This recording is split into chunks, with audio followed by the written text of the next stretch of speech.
Assalamu alaikum wa rahmatullahi wa barakatuh. Bismillah ar-Rahman ar-Rahim. Alhamdulillahi Rabbil Alameen. Wassalatu wassalamu ala Rasulillahi wa ala alihi wa sahbihi ajma'in. So inshallah we'll go ahead and continue with hadith number 38.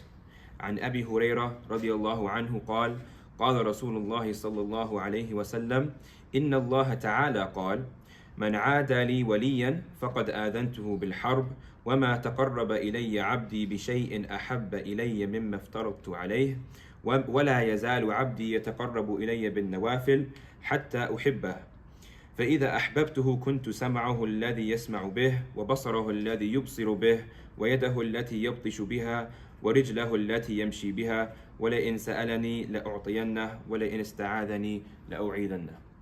رواه البخاري. On the authority of Abu Hurairah radiallahu anhu, that Rasulullah sallallahu alayhi wasallam said, he's narrating from Rasulullah sallallahu alayhi wasallam, who narrates from Allah subhanahu wa ta'ala.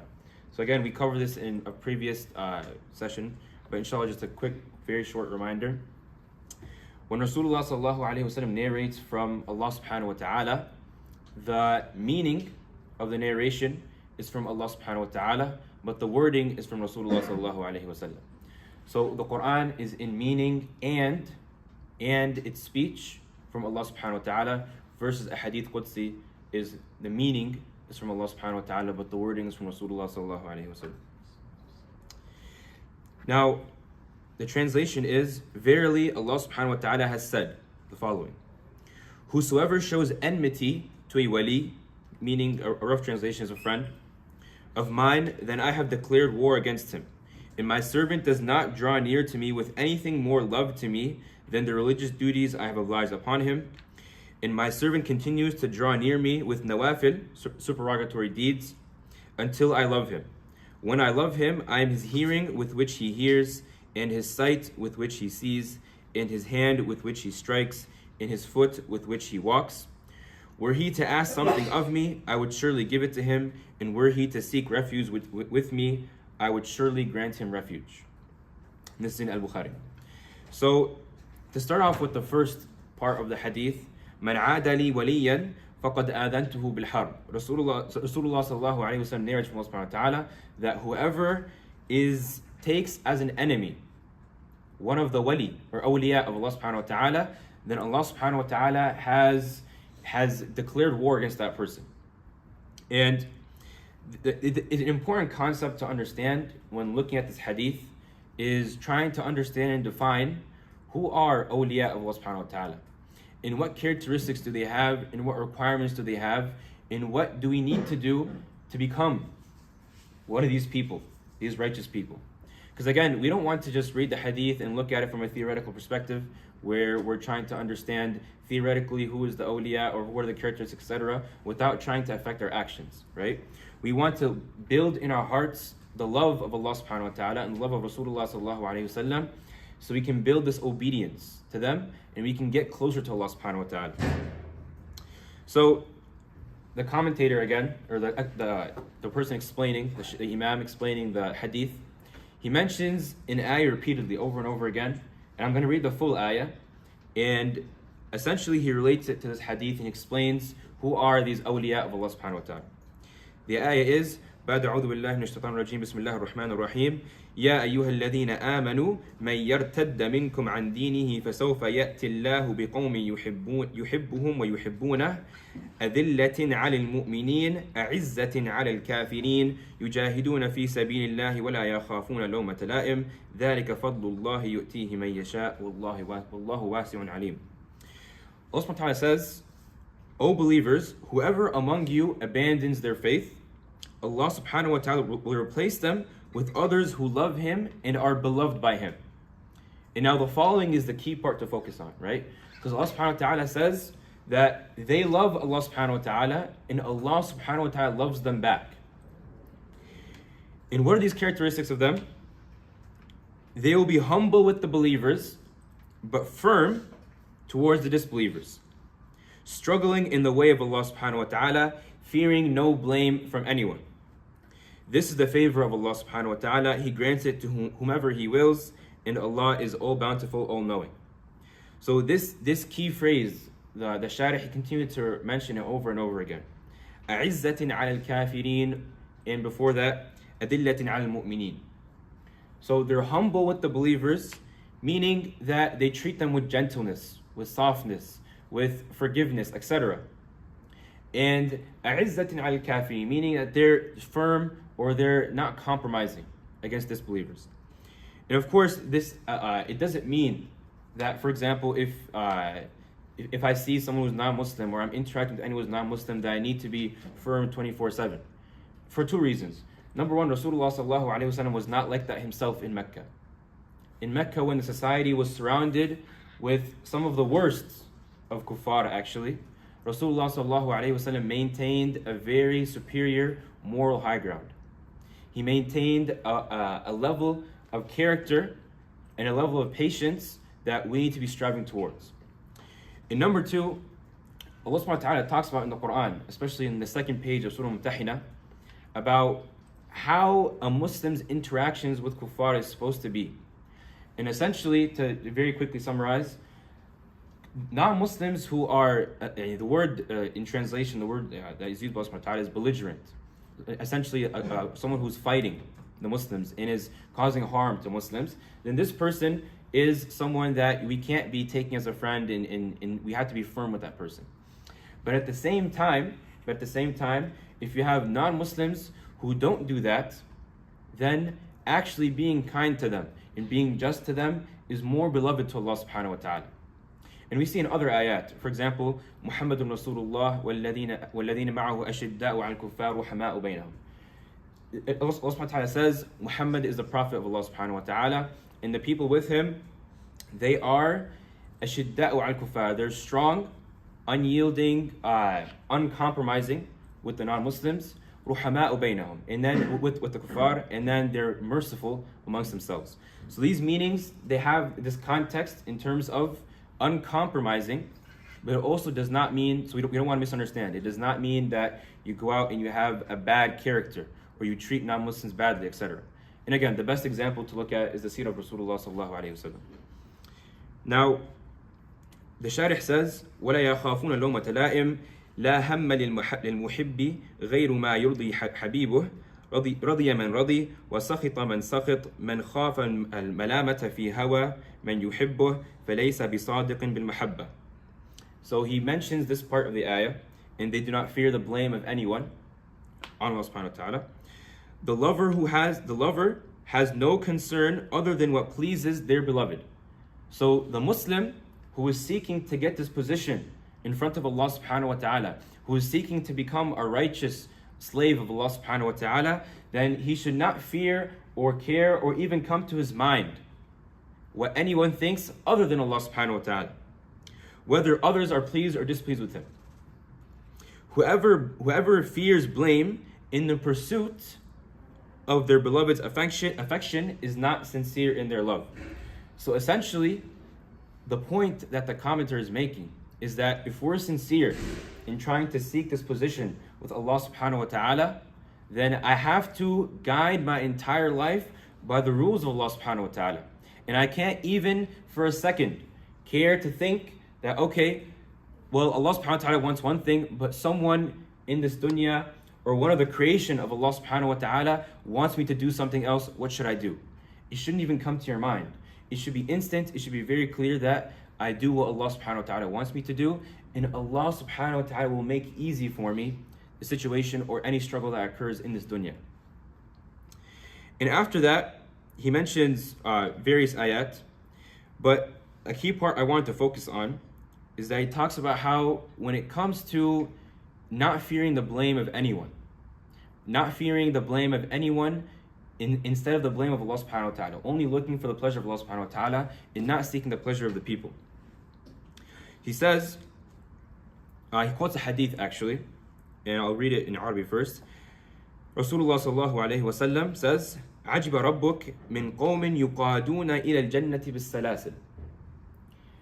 Rasulullah sallallahu alayhi wa sallam says that Allah subhanahu wa ta'ala is amazed at a people who will be led to paradise in chains. They'll be led to paradise in chains. And the reason why I wanted to mention this part from the commentaries, because sometimes we think when we hear these type of ayat, or لا يخافون في الله لومة لائم, or we hear these things about being firm and harsh on obedience to Allah subhanahu wa ta'ala, sometimes a thought comes to our mind about this is always going to be a negative thing, that this is going, in the dunya wise, struggling with the people, it's a negative thing. Whereas look at the perspective that Rasulullah sallallahu alaihi wasallam gives us. He says, Allah subhanahu wa ta'ala is amazed at a people who are dragged to paradise in chains. So essentially in this dunya, they weren't themselves going towards the obedience of Allah subhanahu wa ta'ala, but people who were firm and strong, and they continue to advise them and continue to remind them, they dragged them to Jannah in these chains. And look at, even if you look deeper, look at the word chains, meaning they were not forced, of course, because at the end of the day, if you don't have the sincere intention, Allah subhanahu wa ta'ala will not accept that, right? But these people will continue to advise them and advise them and advise them, and continue to remind them and remind them, to the point where it's as if they were in chains and they were dragged to Jannah. Usually you always hear, especially in the Quran, that you hear stories about how people will be dragged into Jahannam. They'll be dragged into Jahannam. Whereas this hadith is explaining to us that there will be people who are dragged into Jannah. So again, the virtue of being in this position with Allah subhanahu wa ta'ala, in seeking this righteousness, is that, again, you can bring people with you. You can remind people and you can continue to advise people. Now, the next part of hadith, Rasulullah sallallahu alayhi wa sallam mentions that Allah subhanahu wa ta'ala said, وَمَا تَقَرَّبَ إِلَيَّ عَبْدِي بِشَيْءٍ أَحَبَّ إِلَيَّ مِمَّا افْتَرَضْتُ عَلَيْهِ وَلَا يَزَالُ عَبْدِي يَتَقَرَّبُ إِلَيَّ بِالنَّوَافِلِ حَتَّى أُحِبَّهُ. So essentially, Rasulullah sallallahu alayhi wa sallam mentions that Allah subhanahu wa ta'ala said that the slave continues to get closer and seek the love of Allah subhanahu wa ta'ala. And one of the things that are the most beloved to Allah subhanahu wa ta'ala is the slave seeking the pleasure of Allah subhanahu wa ta'ala, his love through the fara'id, through the obligations. وَلَا يَزَالُ عَبْدِي يَتَقَرَّبُ إِلَيَّ بِالنَّوَافِلِ حَتَّى أُحِبَّهُ. And then he continues, on top of that, a second level, he continues to do the nawafil, which are the voluntary acts. So for example, the sunnahs after the 5 salawat, or before. And he continues to do these nawafil until Allah subhanahu wa ta'ala loves him. And now, here we see there's two types of awliya. There's one who is, if we can say they're the people on the right from Allah subhanahu wa ta'ala. So if you look at, and not to get into a deeper explanation, but if we read Surah Waqiyah, and we see in there's different levels of people, 3 different distinctions of people. Now, within the awliya of Allah subhanahu wa ta'ala, you have ones who are ashab al-yamin, and you have as-sabiqun. And essentially that means people who are any friends of the right, we'll say, and then other people who are foremost in goodness. And essentially the difference between the two that the Shaykh explains is that the ones who are ashab al-yamin, of course they're at a high level, they're in Jannah, but they're not at the level of as-sabiqun. These people, their position, they got there because they sought the pleasure of Allah subhanahu wa ta'ala and the love of Allah subhanahu wa ta'ala through the fara'id. And the ones above them, they sought the pleasure of Allah subhanahu wa ta'ala and His love through the fara'id, and on top of that, the nawafil. So we see over here the importance of not just being happy, not being happy with just, okay, I pray my 5 daily prayers and I do what's required of me. Rather, out of my love for Allah subhanahu wa ta'ala and out of my want to worship Him, I continue and do whatever I can to do these nawafil. And these nawafil, inshallah, again, will raise you in status in Jannah. And of course, the most important part while doing all of this is to make dua, is to ask Allah subhanahu wa ta'ala to help you, to help you move towards this righteous path and come close to Allah subhanahu wa ta'ala. So a dua that Rasulullah sallallahu alayhi wa sallam used to make is Atani Rabbi Azza wa Jal يعني في المنام فقال لي يا محمد. So Allah subhanahu wa ta'ala came to Prophet sallallahu alayhi wa sallam in his dream, and he said subhanahu wa ta'ala, Ya Muhammad, قل, say, اللهم إني أسألك حبك وحب من يحبك والعمل الذي يبلغني حبك. That, O Prophet of Allah sallallahu alayhi wa sallam, he was told by Allah subhanahu wa ta'ala, say this dua, O O Muhammad, say, O Allah, I ask you for your love, the love of those who love you, and the deeds that will bring me closer to your love. So notice, look at the depth of this dua. That we're asking first and foremost for the love of Allah subhanahu wa ta'ala. Allahumma inni as'aluka hubbak. I'm asking you for your love. Wa hubba man yuhibbuk. And the love of those whom you love. And this is an important point. Why? Because if someone is true and sincere in their love of Allah subhanahu wa ta'ala, then they love those whom Allah subhanahu wa ta'ala loves, and they hate those whom Allah subhanahu wa ta'ala hates. How can someone, to take a very, very clear example, how can someone be truthful in saying that he loves Allah subhanahu wa ta'ala, but let's say, وَلِيَعْذُ بِاللَّهِ, he hates Rasulullah sallallahu alayhi wa sallam?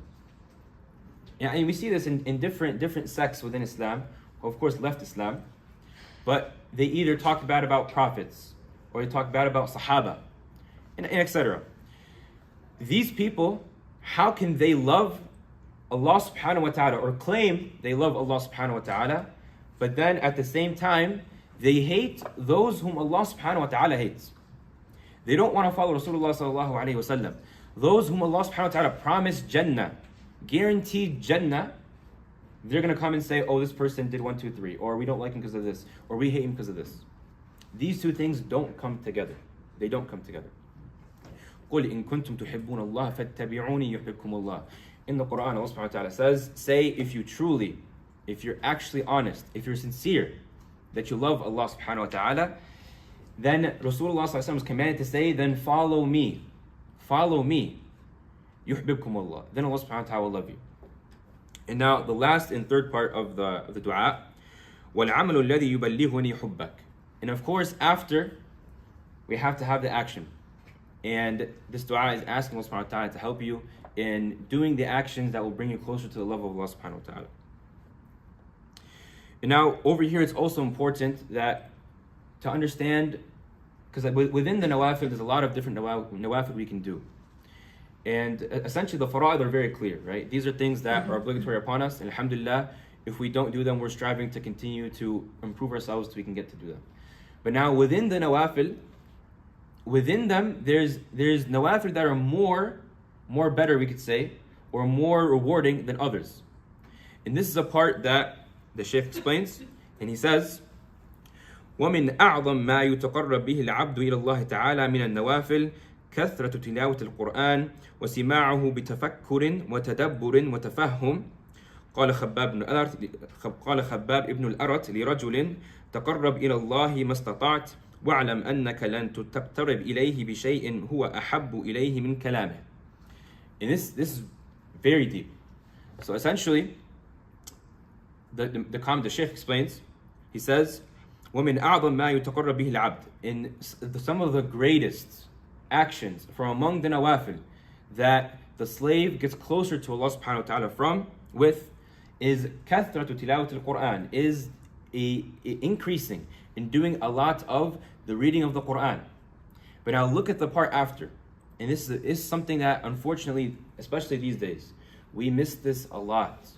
We look at the Quran as something that's here just for a spiritual high, but it doesn't affect our actions and our thoughts. He next says, وَسِمَاعُهُ بِتَفَكُّرٍ وَتَدَبُّرٍ وَتَفَهُّمٍ. In listening to it with thinking, contemplation, and understanding.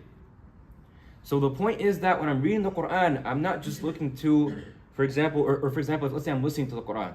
I'm not looking just for the best reciter, the person who sounds like his recitation is amazing. And while I'm listening to that reciter, I'm thinking about something else. Or I'm not thinking about the Quran. To get the true benefit of this nafilah, to get the true benefit of getting closer to Allah subhanahu wa ta'ala, even if you don't understand the Arabic language, because these days, alhamdulillah, there's a lot of different available in easy paths to understand the Quran. Without this understanding and contemplation and thinking about the Quran, we miss the whole point of the Quran. It's a scary thing. Imagine, you have the best guidance, the book of Allah subhanahu wa ta'ala. You have it within your hands and you read it So it's not even just you have it, some people, they have it within their shelves and it's gathering lint and it's never come off the shelf. You have it and you're reading it, but you're still missing the point. But you're still missing the benefit, the spiritual benefit, and and you could say the aqli benefit in terms of you're shaping your personality to become more Islamic. You miss that benefit. Why? Because when I listen to the Quran, it's more of just, again, it's more of just some kind of nice music, or it's a nice tone, or etc. Versus the Quran has come as a guidance for mankind. So if we treat it like a guidance for mankind, then we'll see these benefits, and inshallah we'll get to this position that Allah subhanahu wa ta'ala is talking about in this hadith. And then just to emphasize this point, another section where he says, قال بعض العارفين لمريد. So some of the knowledgeable ones, they said to someone who was seeking this position with Allah subhanahu wa ta'ala, أتحفظ القرآن? Do you memorize the Quran? That's a question. قال, he said, لا, no. فقال, so the knowledgeable ones, they said, وأغوثاه بالله مريد لا يحفظ القرآن فبما يتنعم فبما يترنم فبما يناجي ربه عز وجل. So the knowledgeable one, they responded and they said, they seek refuge in Allah subhanahu wa ta'ala, and they said, how can someone be someone who's seeking the pleasure of Allah subhanahu wa ta'ala, again, like mentioned in this hadith, seeking the love of Allah subhanahu wa ta'ala, but he does not memorize the Quran? How can he find delight? How can he chant? And how can he commune with his Lord, Almighty and Exalted? Essentially, the point here is that leaving the Quran, in the sense that being far away from the Quran. And again, like we said, reading it, listening to it, and memorizing it. We see in this quote, memorizing it. The effects it has and benefits it has are huge. And I'm sure all of us have listened to lectures and talks about this. It's a very common topic we discuss. But on the other end, sometimes something we miss is the harms of actually leaving it. The harms of leaving it. There's big harm, because sometimes we think, oh, for example, it's like we said before, it's not obligatory for me, for example, to sit there and memorize the Quran every single day, to memorize a page every single day. It's not obligatory for me to sit there and listen to the recitation while I'm listening to it, to deeply think about the contemplation. Although, of course, the Quran emphasizes it very heavily. It's not obligatory upon me. With that attitude, it takes you to somewhere that is far from Allah subhanahu wa ta'ala. Far from Allah subhanahu wa ta'ala. Versus someone who memorizes the Quran. And memorize is very important. Why? Because it stays in your heart. Versus someone who hasn't memorized the Quran. And again, memorizing here, we're not just talking about memorizing the words, but understanding the meaning behind the Quran and actually having it sit in your heart, where it affects your actions and it affects your thoughts and it cleanses your heart. Someone who memorizes the Quran and has access to this information 24/7, this person will find himself easier in following Allah subhanahu wa ta'ala, in staying within these obligations, in doing the nawafil. And that's why we see in this quote, in the quote before it, the importance of specifically within the nawafil, tilawat al-Quran, and tadabbur and tafakkur about the Quran. The next part of the hadith, Rasulullah sallallahu alayhi wa sallam says that Allah subhanahu wa ta'ala said, فإذا أحببته كنت سمعه الذي يسمع به وبصره الذي يبصر به ويده التي يبطش بها ورجله التي يمشي بها. And then, if I do love him, then the following are the benefits. Then I become the hearing by which he hears, and I become the sight by which he sees, and I become the hand by which he strikes or he uses, and his foot that he uses to walk. So Allah subhanahu wa ta'ala is going to be essentially with you all the time, supporting you all the time. And this is the benefits of attaining this position with Allah subhanahu wa ta'ala. And look at the meaning that the commentator explains, the Shaykh explains. He says, Al-Muradu bihadha al-kalam, that the intended meaning behind these words, أن من اجتهاد التقرب إلى الله بالفرائض ثم بالنوافل قربه إليه ورقاه من درجة الإيمان إلى درجة الإحسان فيصير يعبد الله على الحضور والمراقبة كأنه يراه فيمتلئ قلبه معرفة الله تعالى ومحبته وعظمته وخوفه. The commentary explains that when one attains this position with Allah subhanahu wa ta'ala, then he elevates from the level of Iman to the level of Ihsan. And for anyone who was here last week, I think it was last week, we discussed the level of Ihsan, about how it's a level above Iman. In a previous hadith, we discussed that the level of Ihsan is a level of perfection. It's a level of a higher than Iman and coming closer to Allah subhanahu wa ta'ala.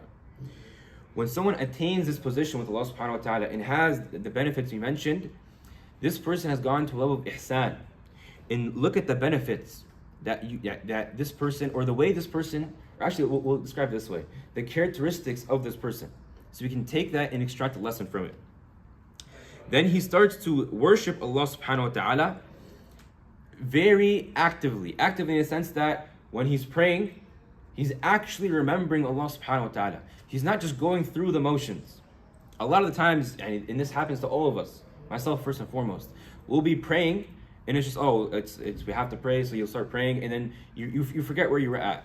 You're not there thinking about what you're saying. You're not there thinking about the meaning behind Surah Al-Fatiha. You're not there thinking about the ayat that are being recited. And sometimes if you zoom out, think about how scary this is.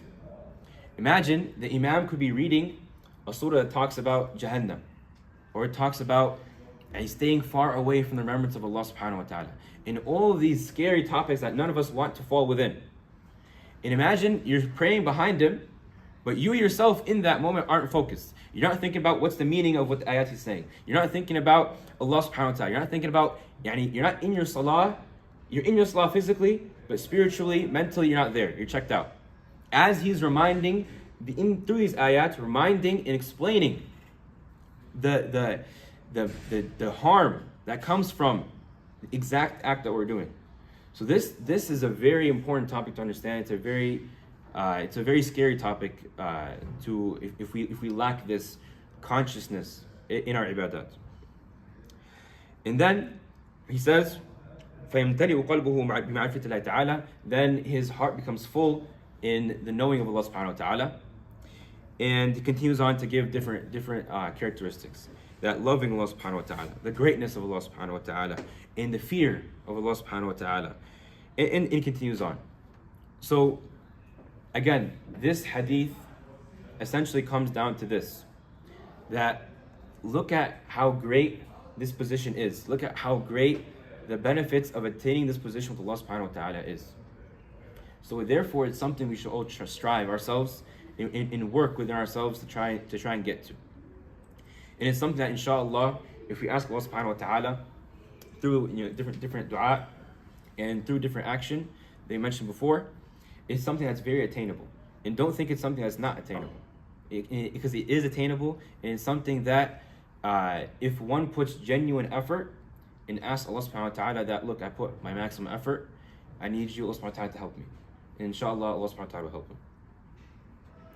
And then the ending of the hadith, it mentions, وَلَئِن سَأَلَنِي لَأُعْطِيَنَّهُ وَلَئِن اسْتَعَاذَنِي لَأُعِيذَنَّهُ. And if he were to ask me for something, then I will give it to him. And if he were to seek refuge in me, then I will surely grant him refuge. So again, adding on to the benefits and adding on to like the greatness of this position with Allah subhanahu wa ta'ala. And before I end off, I want to mention one last thing. We mentioned in the beginning that someone who is looking to love Allah subhanahu wa ta'ala, then he has to love those whom Allah subhanahu wa ta'ala loves. And he has to hate those whom Allah subhanahu wa ta'ala hates. And again, look at the ending of this hadith. The reason why I separated the last lines for the following reason. The hadith mentions that if they were to ask of me something, I would surely give it to him. And if they were to seek refuge in me, then I would surely grant him refuge. Think about those in Gaza. Think about those brothers and sisters who have attained a position with Allah subhanahu wa ta'ala. People who are putting their lives on the line. People who are sacrificing everything for Allah subhanahu wa ta'ala. And look at the hadith. وَلَئِن سَأَلَنِي لَأُعْطِيَنَّهُ. If he asks me, I will surely. لَأُعْطِيَنَّ is there's ta'keed in this. There is confirmation 100%, I will give it to him. 100%. The lam here is lam ta'keed. This will surely happen. So if we think about this, when the people in Gaza are making dua, asking for the Muslim, where are the Muslims? Who's going to help us out? And again, we're coming very, very close to a year after this genocide started. When these people are making dua, it needs to be like fire alarms need to be going off in our heads. Sirens need to be going off. It needs to be something that's scary, and a reminder that we're not here to just get a degree and have a work-life balance and to get married and move on and have kids and continue to live in this dunya. We're here to please Allah subhanahu wa ta'ala, and we're here for a very short time. كن في الدنيا كأنك عابر سبيل. Be in this dunya as if you're someone who is just a traveler on a path and you're stopping by. So when we understand this, and we understand the ending of this hadith, and you contemplate about it, وَلَئِن سَأَلَنِي لَأُعْطِيَنَّهُ. What are the people of Gaza asking for? When they make dua and they talk about, and they seek the refuge of Allah subhanahu wa ta'ala against the Muslims who don't help them, against the Muslim rulers, against the Muslim armies, etc. That has to be scary for us. That has to be something that reminds us that us here, we need to consider our position and reconsider, where are we with Allah subhanahu wa ta'ala? Where are we with helping our brothers and sisters in Gaza? So with that, سبحانك اللهم وبحمدك استغفرك واتوب اليك لا اله الا انت جزاكم الله خيرا والسلام عليكم ورحمه الله وبركاته.